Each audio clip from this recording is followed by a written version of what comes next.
space between master and disciples will be presented in Chinese and English, with the titles in English, Arabic, Alexis or Vietnamese, Bulgarian, Chinese, Croatian, French, German, Hindi, Hungarian, Indonesian, Italian, Japanese, Korean, Persian, Portuguese, Russian, Spanish, and Thai.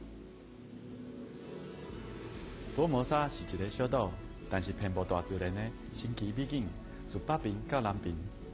北部地区有古城、原住民村、圆圆山峰、美丽瀑布，甲雕刻珍奇的庙宇。东部地区有一系列的美景，闪耀海洋、团结的河流，甲翠绿的森林。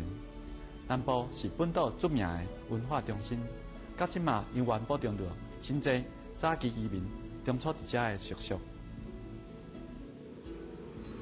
2007年初，青海部上师回应了咱世界会会员新地的渴望，伫2007年2月18参加新年的庆祝活动，甲来自全世界大约100名的世界会会员甲贵宾，伫 Formosa 欢庆猪年的农历新年。在吉祥日子的当天，也是全球优秀领导奖的颁奖典礼。青海部上师颁奖予菲律宾前总统罗姆斯，更是和平奖基金会会长曼纽尔·莫拉托先生，甲参议员霍霍森·阿瓦列兹，表彰因伫菲律宾对优乐难民所做的慈善义举。咱即卖邀请你聆听青海无上师对阮世界会会员做述的开始。无上修行世家，1992年12月，伫福尔摩沙山顶门。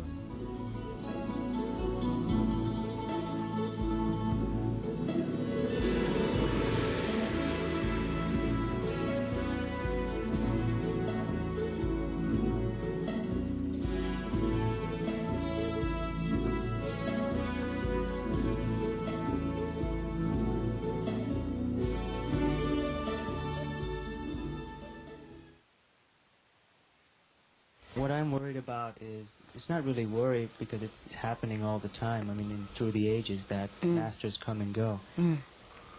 Sooner or later you are going to pass away. You know, it's going to be a sad thing. I don't want the same problem to happen really because it's happened like when Jesus died.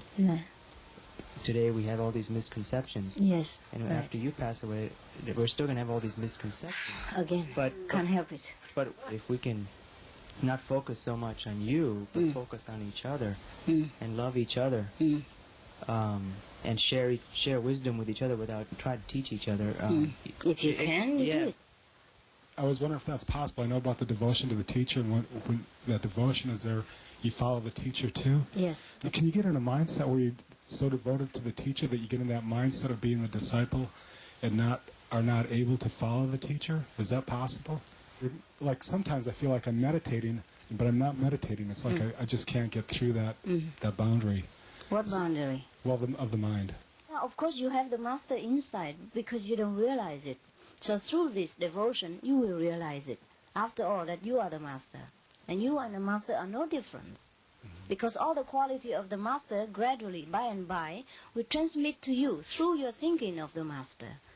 Yeah, you become one with the master. And the master is you. The master is your own real self, anyhow.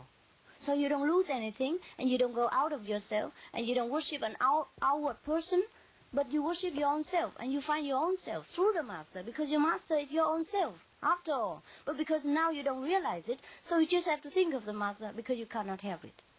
Because that's yourself. And after a long time, you realize, master is me. This is me all the time. Understand? That's it. So you get liberated. People are different. But with you, the intellectual people, I have to reason. I have to explain to you. But to these people, the simple and innocent, they just go through. They become one with the master. Therefore, they do everything they get, the thing master gives them. They're so innocent, understand? But how do you get that? You get it later, if you want to. But that is only the culture, but not the soul inside. You both are devoted. But I feel like I'm missing something. What are you missing? Of course, as long as you are not yet completely get hold of your master self, you still feel searching. That's why you're longing, you're searching. That's what keeps you going. Understand? And then you go in like this, until one day you realize, that's it, I got it. Me, I'm the one that I search for. And they will think, oh, I know, Master is the one I search for. But Master and I are the one, the same. Whether you call it the Master or my real self, it's the same thing. If they don't feel the difference, why should they feel difference?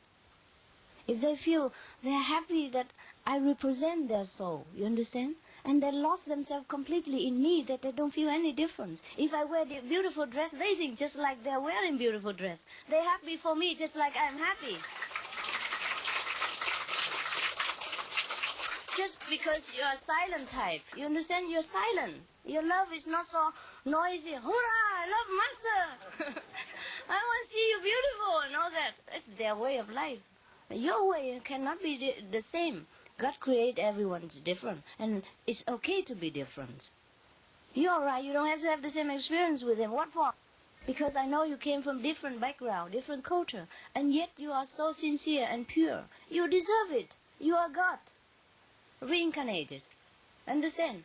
And despite all this difficult culture and background and all the obstruction of your preconceived ideas, and you still come. So you deserve special treatment. Why you look down upon yourself? If I respect you, you have to respect yourself. You must deserve it somehow.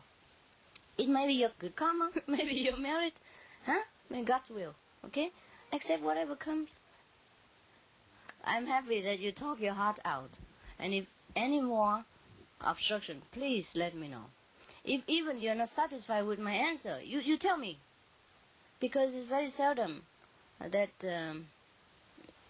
you can talk to someone so straightforwardly and you know, without any worry about misunderstanding.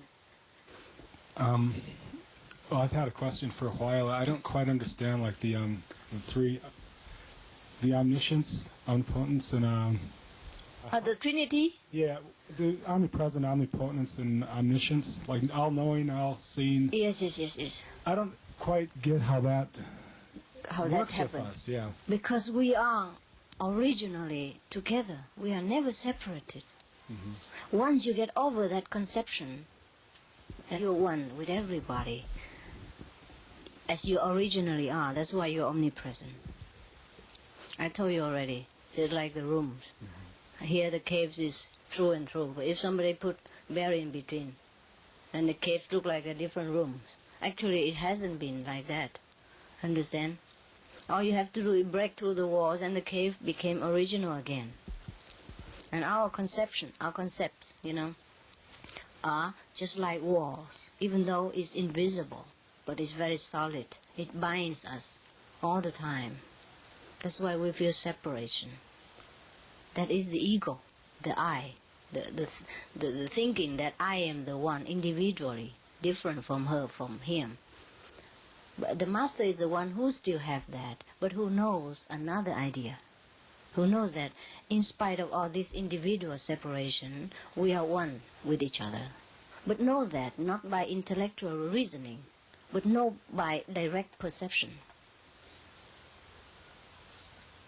Now, how does that relate to karma, in that every individual has their own karma and carries it with them?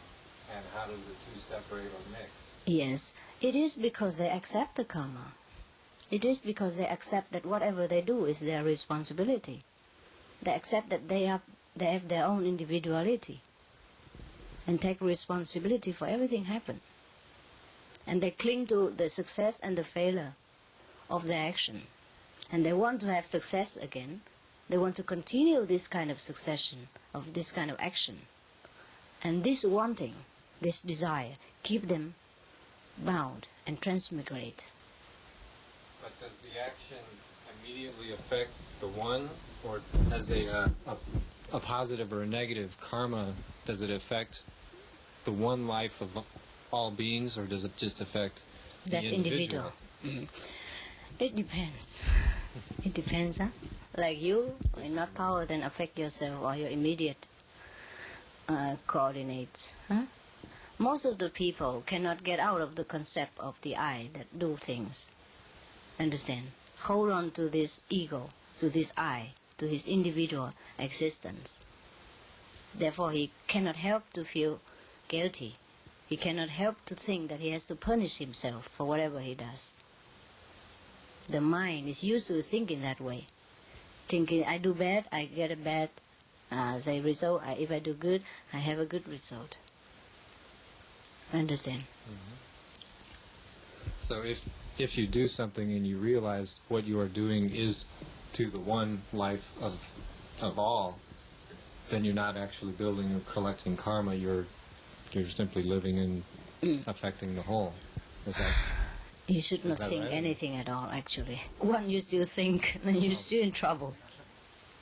When you do anything, whether it's drop a piece of litter on the ground or help someone else or whatever it is, if you do it in a sense of self, then you are collecting karma. But if you don't do it as a sense of self, if you do it as a sense of oneness with the world, yes, is that? Yes, that helps. Kind of a way of not. That helps. Yes, understand. That helps. It's difficult to intellectualize all these concepts. Yeah, it helps. When it's so tired, and they'll say, okay, anything at all. It helps when you have too much, and then you say, okay, whatever happened, I don't want any more. I understand what you say. If I say to you, everything is already ordained, then you would say I'm a fatalist. Huh? Right. And then you would say, then what's the use of practicing of meditation? What the use of training the mind or anything when everything is already ordained? So what I can tell you is that do whatever you feel right at that moment. Understand? Okay. Let's say. Whatever you feel right at that moment. At least it's right for you.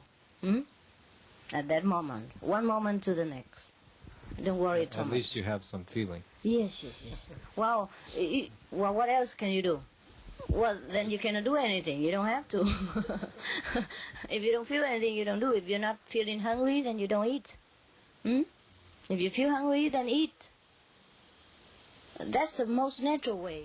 When some of the old Zen masters saying that when you're hungry, you eat. When you are tired, you sleep.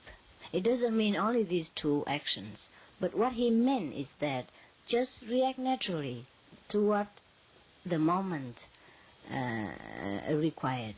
Yeah? For example, if you absolutely have to do it, just like you're so hungry you cannot help eating, then just do it. For God's sake. Understand? And that's how you know it's natural reaction. So it's kind of a giving up of control, what you think that you should be doing, more of just what happens. And because if you don't do it, you die. You do it or you die. Understand? That's it. Then you cannot do anything else but do it. If you're hungry, you just have to eat. If you're tired, doesn't matter. It's thunder, thunder is your ear, you still have to sleep. If the president wake you up, you cannot do anything. You stand up, but you close your eyes all the same, and you sleep. Understand? So if anything comes just such a natural way and such a compulsive way, well, you do it. And nothing else, but only necessary. Understand? Only sleep when necessary. Only eat when you're hungry. And that's it. Then how can you have karma in that case? What? No volition. No intention of anything. Understand? And that is the true surrender. Doesn't matter in what name you call it. And that's why your life is free of stress. Well, you would ask me again. Then we don't have to go to work. Huh? Because it's not necessary. I don't feel like going to work. So, what do you think I answer you? Well, it is an indirect feeling must. Because if you don't work, you don't have money. If you don't have money, you cannot eat. You cannot have house, etc. So it's indirect requirement of the moment. Should you want to become a monk, then somebody else support you. That's all right. If you feel happy that way, then do it. Do whatever, you understand? It's the most urgent for you. In only that case. There's no karma involved. Very natural, very urgent, very spontaneous, very innocent. No karma. That's how you say surrender. That's how we say do without doing. Because at that moment you're not even aware of doing things. You just have to do it. If you do anything as natural as sleeping and eating when you need it, then you're free. All right? Or do it in God's name. Do it in God's name means you cannot avoid it anymore. You have tried. You understand? That is compulsive. Master, I understand that you normally say that the best time to meditate in the morning, early in the morning. But I cannot meditate early in the morning because normally after so many hours working, I'm very tired and I sit down and meditate and I do very good. Good. Any time is meditation time. So I should keep my schedule like that. Or? Yeah. Whatever suits you is all right. Yeah, because in the morning I feel like my body is still really heavy. Don't worry. Whenever is best for you is best. Yeah. I just say it as a general guideline, but I don't say you must. Understand? I say it's better for the most people. I mean, in general case. But each one is individual. You cannot group them, you understand? Also, somebody work in the night and sleep in the daytime. But most people, they work in the daytime. Therefore, at night they sleep, you see? And in the morning, they should meditate a little bit, and then they can go out and face the world. They have more energy. And that's the general guideline. That's all. But if you cannot do it, then do it later. Yeah.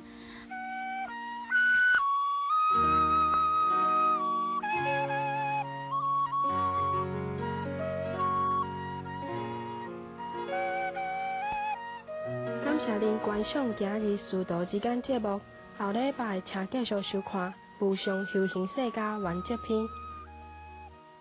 所来是动物世界咱的厝边，焦点新闻后马上播出，就伫无上师电视台。